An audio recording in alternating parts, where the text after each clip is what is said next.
Quirkology by Richard Wiseman, read by Peter Noble. The Mysterious Q Test. Before we begin, please take a few moments to complete the following exercise. Using the first finger of your dominant hand, please trace out the capital letter Q on your forehead. There are two ways of completing the exercise. You can draw the letter Q with the tail of the Q towards your right eye. In this case, you can read it, but someone facing you can't. Or you can draw it with the tail of the Q towards your left eye. In this case, someone facing you can read it, but you can't. As we'll discover later, the way in which you completed the task reveals a great deal about an important aspect of your life. Introduction. What Quirkology is, why it matters, and secret studies into the science of tea-making, the power of prayer, the personality of fruit, and the initiation of Mexican waves. I've long been fascinated by the quirky side of human behaviour. As a psychology undergraduate, I stood for hours in London's King's Cross railway station looking for people who'd just met their partners off a train. The moment they were locked in a passionate embrace, I would walk up to them, trigger a hidden stopwatch in my pocket and ask, "Excuse me, do you mind taking part in a psychology experiment? How many seconds have passed since I just said the words, 'excuse me'?" My results revealed that people massively underestimate the passing of time when they're in love. Or, as Einstein once said, sit with a beautiful woman for an hour and it seems like a minute. Sit on a hot stove for a minute and it seems like an hour. That's relativity. An interest in the more unusual aspects of psychology has continued throughout my career. I'm not the first academic to be fascinated by this approach to examining behaviour.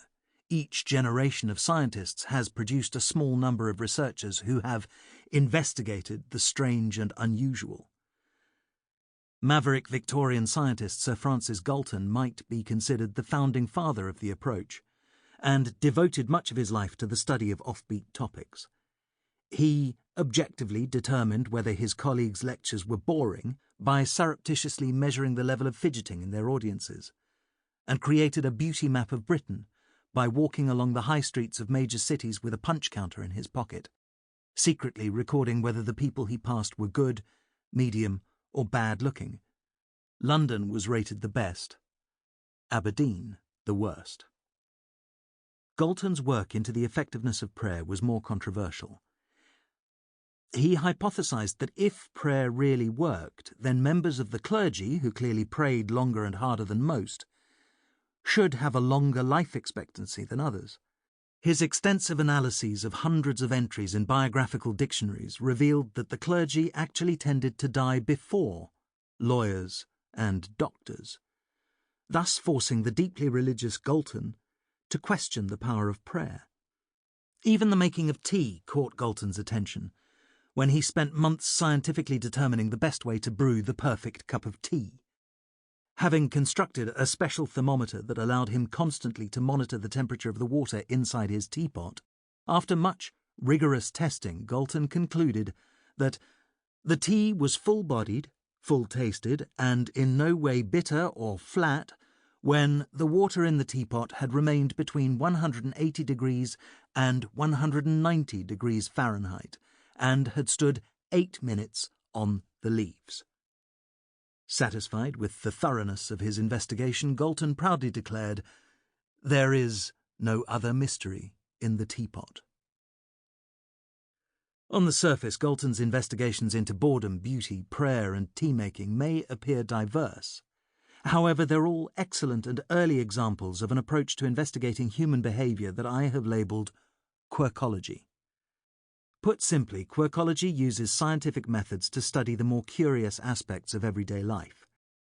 This approach to psychology has been pioneered by a small number of researchers over the past 100 years, but has never been formally recognised within the social sciences. These researchers have followed in Galton's footsteps and had the courage to explore the places where mainstream scientists fear to tread.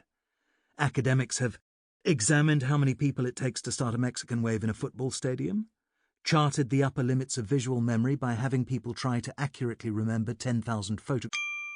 Sample complete. Ready to continue?